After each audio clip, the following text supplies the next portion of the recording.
Good afternoon friends, myself C S sir. Paramedical वाला के online section में आपका बहुत बहुत स्वागत है। और मैं आज आपको बताने वाला हूँ एक ऐसा टॉपिक जो कि अपने एनेस्थीसिया में 99-100% आने वाला है। आज अपन बात कर रहे हैं दोस्तों एनेस्थीसिया के ऊपर। किसके ऊपर बात करने वाले हैं? एनेस्थीसिया के ऊपर। किसके ऊपर बात करने वाले हैं? एनेस्थीसिया के ऊपर। देखो एनेस्थीसिया क्या होता है, सबसे पहले अपन जानते हैं एनेस्थीसिया क्या होता है। दोस्तों अपन इसको हिंदी में बोलते हैं निश्चेतना। क्या बोलते हैं? निश्चेतना। देखो निश्चेतना क्या होती है। सबसे पहले इस चीज को अपन अपनी लैंग्वेज में समझते हैं। अपनी लैंग्वेज में ऐसे है कि निश्चेतना, निश्चेतना को मैं अनकॉन्शियसनेस भी बोल सकता हूँ। मतलब अपनी जो चेतना है, अपनी जो कॉन्शियसनेस है, उसमें थोड़ी सी कमी लाना कुछ समय के लिए क्या होता है, तुम्हारा एनेस्थीसिया होता है। जैसे कि अपन बात करें, अपनी बॉडी में कुछ सेंसेशन होते हैं। अब जैसे मैं बात करूं कि मान लीजिए ये बोर्ड है, इसके ऊपर करंट आ रहा है, सपोज दैट, ठीक है। अगर अपन इसको तो अपनी सेंसेशन अपने को क्या होगा, जैसे ही अपन इसको टच करेंगे अपने को अपन हाथ दूर कर लेंगे, ठीक है। ये क्या हुआ? अपनी कॉन्शियसनेस है। तो अब एनेस्थीसिया लाया क्यों गया, एनेस्थीसिया का यूज क्यों किया गया? अपन सबसे पहले बात करते हैं कि पेन को पेन को कंट्रोल करने के लिए एनेस्थीसिया का यूज किया गया। तो हम क्या कह सकते हैं, हम इस वर्ड को एक तरीके से और समझ सकते हैं। क्या हम इसको बोल सकते हैं? एनेस्थीसिया में of sensation of loss of sensation. तो एनेस्थीसिया का मतलब क्या हुआ? Loss of sensation. या फिर आप क्या कह सकते हो, इसको ये भी कह सकते हो मेरे प्यारे दोस्तों, loss of consciousness. Loss of consciousness, ठीक है। कॉन्शियसनेस का मतलब दोस्तों मैंने आपको बता दिया, चेतना, ठीक है। अब यूज कब करेंगे? देखो दूसरी बात करते हैं कि एनेस्थीसिया का यूज क्यों किया जाता है? पेन के लिए, ठीक है, पेन को कम करने के लिए। अब सर इसका यूज कहाँ कहाँ होता है? सबसे बड़ी बात कर लेते, देखो पेन इन ड्यूरिंग सर्जरी। कब? In during surgery, in ICU, ठीक है। जहां भी एनेस्थीसिया, अपन किसको कह सकते हैं, याद रखना, अपन घर में भी एनेस्थीसिया, अपनी डेली लाइफ में अपन एनेस्थीसिया यूज लेते हैं। जो भी चीज आपके पेन सेंसेशन को कम कर रही है उसको अपन क्या कह सकते हैं दोस्तों? एनेस्थीसिया। क्या कह सकते हैं? एनेस्थीसिया। चलो अब अपन उस महान आदमी की बात कर लेते हैं जिसने इसकी खोज की। किसकी? जिसने इसकी खोज की। तो सर इसकी खोज किसने की थी? सर इसकी खोज की थी ओलिवर ओलिवर वेंडल। इसकी खोज की थी ओलिवर वेंडल होम्स ने, ठीक है।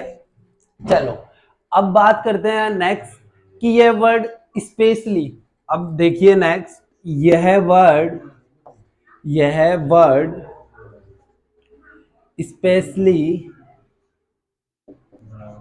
स्पेशली फॉर पेन के लिए दिया गया, ठीक है। एक महान वैज्ञानिक हुए थे ओलिवर वेंडल होम्स, जिन्होंने क्या किया था? एनेस्थीसिया की खोज की थी, ठीक है। सबसे पहले बताया था कि भाई एनेस्थीसिया होता है ऐसे ऐसे। देखो आज के समय में अपन देखते हैं, अपन थोड़ा सा बात कर लेते हैं कि आज के समय में सर्जरी इतनी आसान हो गई है। क्यों?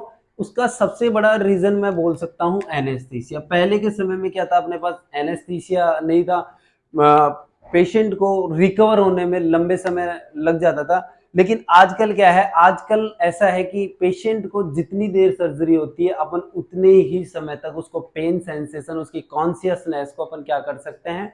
कम कर सकते हैं। आप इसको लिख सकते हैं और स्क्रीनशॉट लेना चाहे स्क्रीनशॉट ले सकते हैं।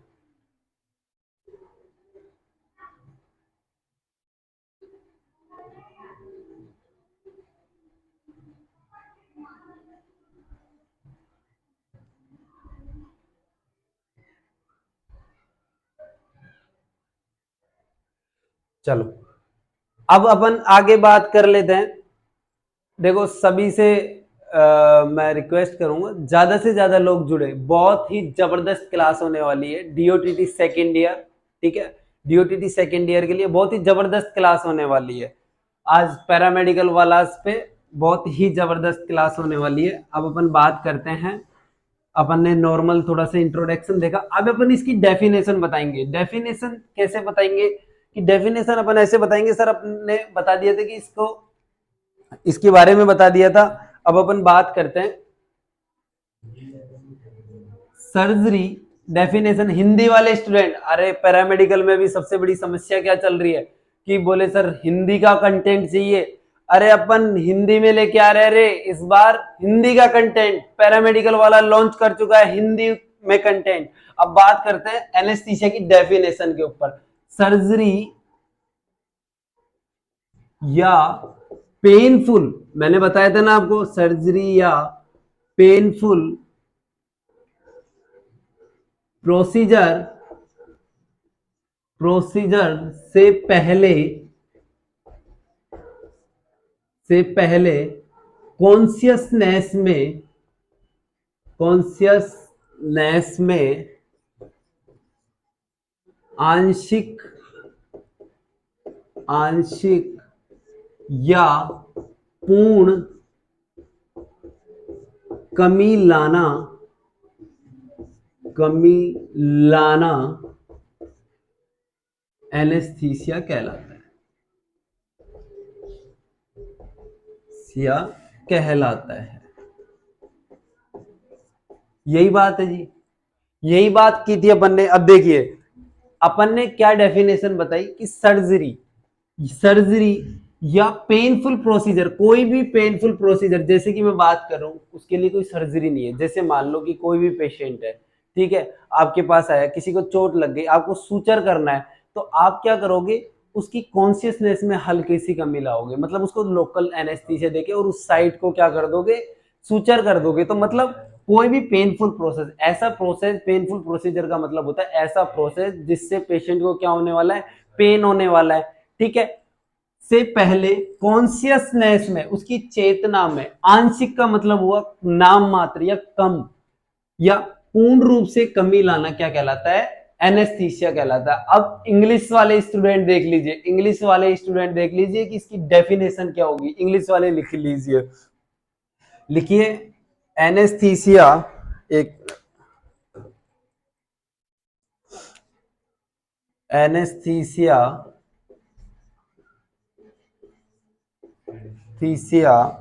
is a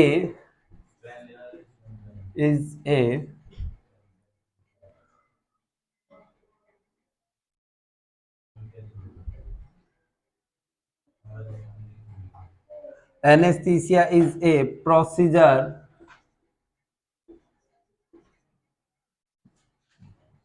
या फिर आप इसको यूं भी बोल सकते हो, anaesthesia is a way to control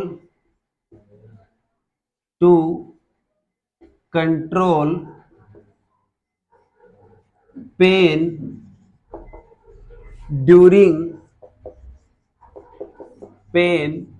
during a surgery और procedure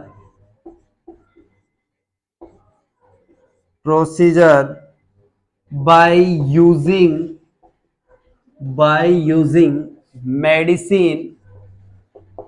medicine called anesthetics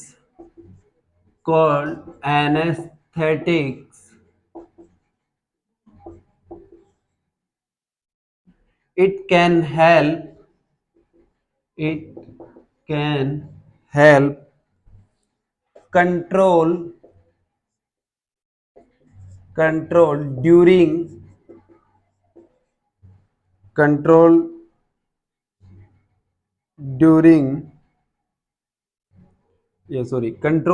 breathing, blood pressure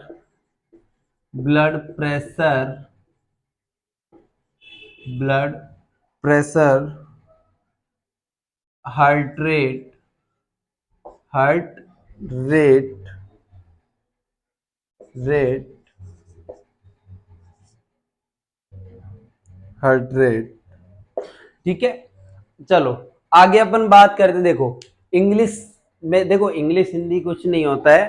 ठीक है, अपन जो मेडिकल जो टर्म है वो इंग्लिश में ही होती है, हिंदी कुछ नहीं होता है, इंग्लिश ही यूज लेने वाले हैं। ठीक है, अपन लेकिन बहुत ही ट्रिकी लैंग्वेज यूज लेने वाले हैं। ठीक है, अभी स्टूडेंट की सबसे बड़ी समस्या ये रहती है भैया कि सब हमें तो समझ में नहीं आता, लेकिन अपन उस चीज को क्या है बहुत ट्रिकी लैंग्वेज में पढ़ेंगे। देखो जैसे मैंने लिखा, anaesthesia is a way to control pain, control pain during, देखो मैं रेड मार्कर ले लेता हूं जिससे आपको अच्छे से समझ में आ जाएगा।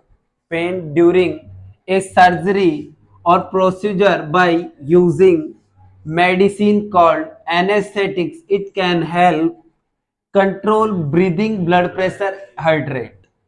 भैया वही बात है कि मैंने यहाँ ऊपर लिखा था सर्जरी या पेनफुल प्रोसीजर से पहले कॉन्शियसनेस में कमी लाना। यहाँ मैंने बताया कि आपको एनेस्थीसिया इज ए वे, एक एनेस्थीसिया एक ऐसा प्रोसीजर है जो क्या करता है, कंट्रोल को पेन करता है ड्यूरिंग सर्जरी, सर्जरी के दौरान, है ना, या फिर पेनफुल प्रोसीजर के दौरान। और जो मेडिसिन, देखो अब अपन बात करते हैं, मैं 2 मिनट आपका टाइम लेना चाहूंगा। अब अपन बात करते हैं, देखो दो टर्म है अपने पास। ठीक है, एक तो है एनेस्थेटिक, क्या है, ये साइड में उतार सकते हो आप इसको, एनेस्थेटिक, थेटिक। एक टर्म आती है एनेस्थीसियोलॉजिस्ट, एनेस्थीसियोलॉजिस्ट। ठीक है, एक होते हैं आपके भैया एनेस्थीसियो, एनेस्थीसियो टेक्नीशियन। क्या होते हैं, एनेस्थीसियो, एनेस्थीसिया टेक्नीशियन। ठीक है, चलो अब अपन बात करते हैं एनेस्थेटिक क्या होते हैं। कभी भी ये मत समझना रहे भैया कि जो एनेस्थीसिया दे रहा है वो तुम्हारे एनेस्थेटिक नहीं होता।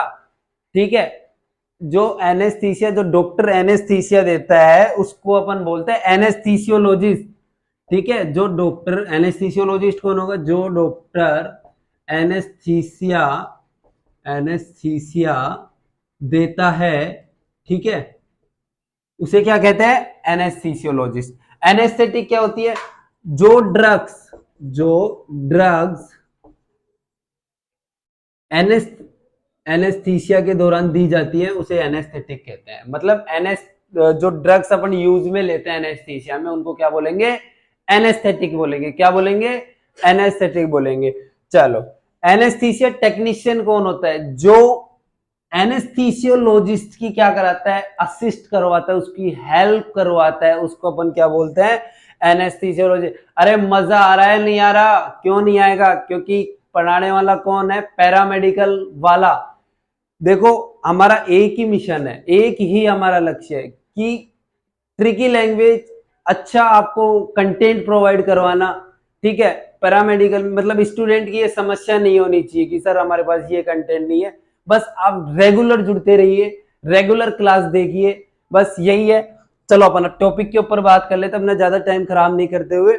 मैंने 3 बातें बोली कि एनेस्थेटिक कौन होता है, जो ड्रग्स अपन एनेस्थीसिया में यूज ले रहे हैं उसको क्या बोलते हैं, एनेस्थेटिक बोलते हैं। एनेस्थीसियोलॉजिस्ट कौन होता है, एनेस्थीसियोलॉजिस्ट होता है जो एनेस्थीसिया देता है। आगे बात करते हैं एनेस्थीसिया टेक्नीशियन कौन होता है, जो एनेस्थीसिया प्रोवाइड, जो एनेस्थीसिया एनेस्थीसियोलॉजिस्ट को असिस्ट करवाता है वो कौन होता है, आपका एनेस्थीसिया टेक्नीशियन होता है। अब सर बात कर लेते हैं एनेस्थीसिया के टाइप्स के ऊपर। किसके ऊपर, देखो एनेस्थीसिया के बारे में मैंने आपको बता दिया, किसने खोज की थी, फटाफट से बता दो, एनेस्थीसिया की खोज किसने की थी, ओलिवर वेंडल होम्स ने। किसने की थी, ओलिवर वेंडल होम्स ने। चलो आगे बात कर लेते, बहुत मजा आने वाला है। देखिए आगे बात कर लेते हैं।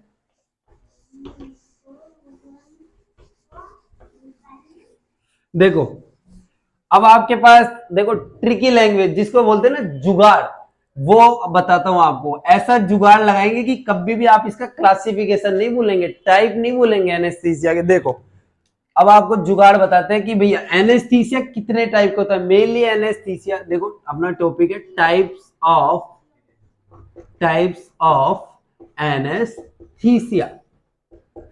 हिंदी में बोले तो इसको एनेस्थीसिया के प्रकार।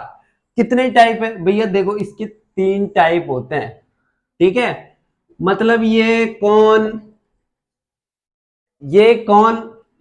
हो गया, फादर, है ना, ठीक है। एक फैमिली की तरह बनाते हैं अपन इसको, क्या बनाते हैं, फैमिली की तरह। ये कौन हो गया, फादर।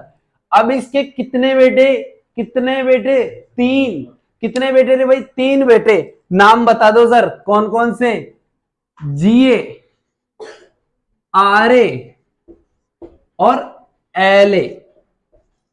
चलो अब सर क्या है, ये इनके बेटे हैं भैया, इसके 3 बेटे हैं, जीए, आरए, एलए। अब सर बात कर लेते हैं, हुआ क्या था कि इन फादर ने बोला, मान लो इनको कोई बीमारी हो गई, इन्होंने बोला कि भाई मैं तो कभी भी जा सकता हूं, मैं तुम्हारी शादी करना चाहता हूं। तो किसने मना कर दिया, जीए ने मना कर दिया, एलए ने मना कर दिया, बोले हमको शादी नहीं करनी, हमको ये लड्डू नहीं खाना। तो फिर आर्य बोलता है कि मुझे करनी है, उसकी शादी हो गई। तो इसके कितने बच्चे हुए, आर्य के 3 बच्चे हुए। कितने बच्चे हुए, 3 बच्चे, ठीक है। कौन कौन से, देखो स्पाइनल नर्व ब्लॉक और एपिड्यूरल, ठीक है। चलो ये ध्यान रखना है आपको। अब सर बात कर लेते हैं, इसको अपन बोलेंगे, जीए को बोलेंगे जनरल एनेस्थीसिया। इसको बोलेंगे, क्या बोलेंगे रे भाइयों, जनरल एनेस्थीसिया,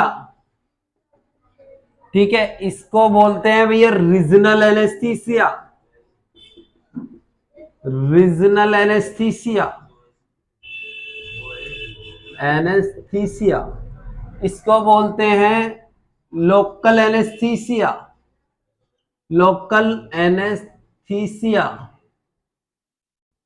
ठीक है। चलो, अरे अपने को यही समझ जाना है कि किसका